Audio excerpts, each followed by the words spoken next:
संघर्ष टाइम्स, समस्या जनतेची, साथ आमची. पालकमंत्र्याचा पण ग्रीन सिग्नल या कपड्यावरनं तुम्ही समजून जा की लवकरच तो होणार आहे. आणि स्वतः मुख्यमंत्री उपमुख्यमंत्री यांनी आमचे अधिवेशन संपल्यानंतर डिक्लेअर झालेलं आहे.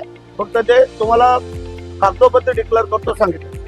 8 दिवसांत रायगडच्या पालकमंत्री पदाचा तिढा सुटणार. कर्जतच्या श्रीराम पुलाच्या उद्घाटन प्रसंगी मंत्री भरत गोगावले यांची घोषणा. रायगडच्या पालकमंत्री पदाबाबतचा सुरू असलेला तिढा येत्या 8 दिवसांत सुटणार असून अधिवेशन संपण्यापूर्वी पालकमंत्री पदाची अधिकृत घोषणा होईल, असा दावा राज्याचे मंत्री भरत गोगावले यांनी कर्जत येथील नव्या श्रीराम पुलाच्या उद्घाटन प्रसंगी केला. या कार्यक्रमाला खासदार श्रीरंग बारणे, आमदार महेंद्र थोरवे, सार्वजनिक बांधकाम विभागाचे कार्यकारी अभियंता संदीप चव्हाण, उपविभागीय अभियंता राहुल देवांग यांच्यासह शिवसेना, भाजप, आरपीआयचे पदाधिकारी व कार्यकर्ते यावेळी उपस्थित होते. मान्यवरांच्या हस्ते फीत कापून व श्रीफळ वाढवून पुलाचे उद्घाटन करण्यात आले.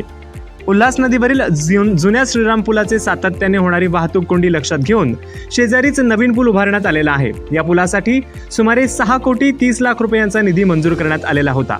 2019 मध्ये निविदा प्रक्रिया पूर्ण झाल्यानंतर 2023 मध्ये प्रत्यक्ष कामाला सुरुवात झाली.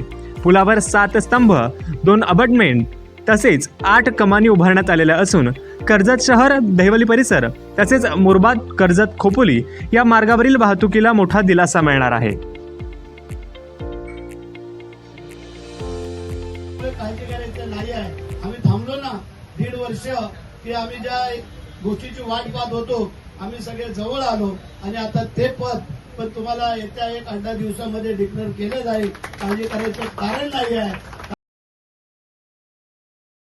परंतु पाऊस सर्वदूर पडतोय आणि आज सकाळपासून चांगला पाऊस पडतोय. कदाचित आमच्या या पुलाच्या उद्घाटनाला त्यांनी सरीच्या सरी बरसतायत आणि हा पूल आज शनिवारच्या दिवशी आम्ही सुरू केलेला आहे. आणि तो सुरू होत असताना जी ट्रॅफिकची समस्या होती ती आज आमदार आपल्या माध्यमातून पूर्ण झालेली आहे. 3 वर्ष या पुलाला लागली, परंतु पूल पण व्यवस्थितरित्या बांधलेला आहे आणि त्याला जवळजवळ 6 कोटी 30 लक्ष रुपये एवढा निधी 3 वर्षापूर्वी मला वाटतं एकनाथ शिंदे साहेब मुख्यमंत्री असताना त्यावेळेला मान्यता दिलेली होती. आणि हजारो कोटीची कामं आमच्या थोरवेनी साहेबांकडे आणले. माझ्यापेक्षा थोडी जास्तच कामं आणतो, कारण MSRD आहे ना तुमच्याकडं, MSRD आणि या सगळ्या माध्यमातून आणि स्वतः खासदार आहेत. तर म्हणजे असो, ज्या ज्या गावाला ज्या ज्या समस्या होत्या त्या देण्याचं काम त्यावेळेला एकनाथ शिंदे साहेब आणि आता देवेंद्रजी यांच्या माध्यमातून होत आहेत. कारण या सत्तेमध्ये आता आम्हाला संधी मिळालेली आहे. आणि आता आप्पांनी सांगितलं, आपण रोजगार हमी योजनेचं आता नामांकन झालेलं आहे आणि VBG रामजी या नवीन संकल्पनेतून हे आपल्याला आपण आता कामं करतोय. आमच्या माध्यमातून आपण तुम्हाला आजच निमंत्रण देतो. मंगळवारी कार्यशाळा आम्ही ठेवलेली आहे आपल्या VBG रामजीची. आमची कार्यशाळा केंद्राने परवा आमची घेतली 29 तारखेला शिवराज सिंग चौहान साहेबांच्या माध्यमातून. आणि ती नेमकी योजना काय आहे, किती कामं त्यात वाढवली. पूर्वी 266 कामं होती, आता 318 कामं दिलेली आहेत. आणि त्याचा शाश्वत विकास ग्रामीण भागाचा. आमदार महोदय, तुम्ही तर आवर्जून त्या दिवशी कुठेही जाता न चुकता तिथे यायचं, नाही तर निधी मिळणार नाही. VBG रामजीचा जे हजर असतील त्यांनाच पहिला निधी दिला जाईल सांगून ठेवतो. त्याचं कारण आहे, कारण ही जी आमच्या माध्यमातून काम आहेत आणि आम्हाला तरतूद पण केली. त्यांनी 4,420 कोटीची तरतूद केलेली आहे. आणि आपल्या स्टेट गव्हर्नमेंटचे पैसे असे मिळून जवळजवळ 6,000 कोटी रुपये या वर्षाला आपल्याला वापरायला मिळतील.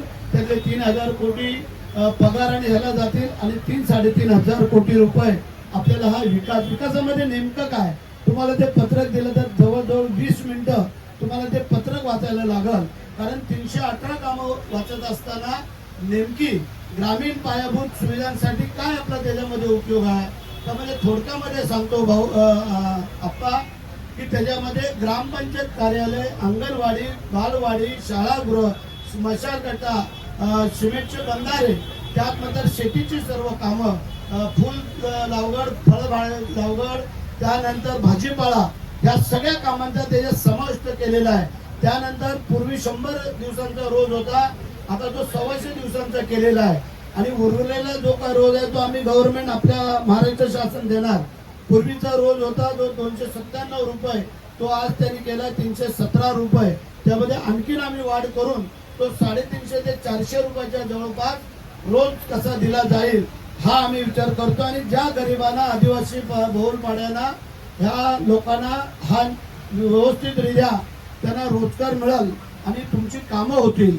आजची काम, आज पाऊस आहे, आत्ता आम्हाला इथून म्हाडला जायचं आहे, आपण कुठे जायचं आहे, पुण्याला का परत पुण्याला जायचं आहे. मगाशी आम्ही सांगितलं की आमच्या आमदार इथं जवळ आहेत, त्यांचे कपडे भिजले तर ते घरी जाऊन परत बदली करून आणतील. आमचे भिजले तर अंगावरती सुकत म्हाडला जावं लागत, म्हणून त्यांनी आधी ह्याची व्यवस्था केली शेडची, त्याबद्दल त्यांना धन्यवाद देतो. आणि आज मोठ्या संख्येने शिवसेना, भारतीय जनता पार्टी, RPI, काही मंडळी जर इतर काय पक्षाचे आले असतील, आमचे मित्र पक्ष, हळूहळू आम्ही जॉईन करतोय. बघूया आगे आगे क्या होता है. काळजी करायचं कारण नाही आहे. हे बघा, सबुरी का फल मिठा होता है, त्यामुळे काळजी करायचं नाही आहे. आम्ही थांबलो ना 1.5 वर्ष की आम्ही ज्या गोष्टीची वाट पाहत होतो, आम्ही सगळे जवळ आलो. आणि आता ते पद पण तुम्हाला येत्या 1-8 दिवसामध्ये डिक्लेअर केलं जाईल. काळजी करायचं कारण नाही आहे. कारण मी मगाही सांगितलं, साईबाबांचं मन आहे की सबुरी का फल मिठा होता है. तसं आपल्या आमदारांना सांगितलं, सबुरीने चालायचं, घाई करायची नाही. जर आणखीन पुढची टर्म आपल्याला आणायची असेल तर आमच्या सल्ल्याप्रमाणे दोघांच्या चालायचं आहे, तेही सांगून ठेवतो. तर आम्ही सल्ला देतो, योग्य देऊ, चुकीचा देणार नाही आहे. काम करत राहा, तुझ्या पाठीमागे आम्ही ठाम उभे आहोत. एकनाथ शिंदे साहेबांच्या सहित आम्ही सगळे, आणि भारतीय जनता पार्टी, RPI, आमचे NCP आणि इतरही जे काय आमची मित्रमंडळी आहे. कारण आम्ही काम करणारे त्याचा मोबदला मागू, कारण आम्ही काम करतोय त्यावेळेला आम्ही 5 वर्षांनी तुमच्याकडे आशीर्वाद मागतोय, आम्ही त्याचाच मोबदला मागू. मी पुन्हा एकदा महेंद्र तुम्हाला सगळ्यांना, कार्यकर्त्यांना, जे ठेकेदार आहेत, जे अधिकारी आहेत, त्यांना पण धन्यवाद देतो. आणि जो पाऊस चांगला पडतोय त्या पावसाला पण आभार मानतो, कारण शेतकरी आमचा ढीकूच झालेला आहे, त्यांचाही पूर्ण मिटून गेलेली आहे. जय हिंद, जय महाराष्ट्र, वंदे मातरम. धन्यवाद भरत शेठ.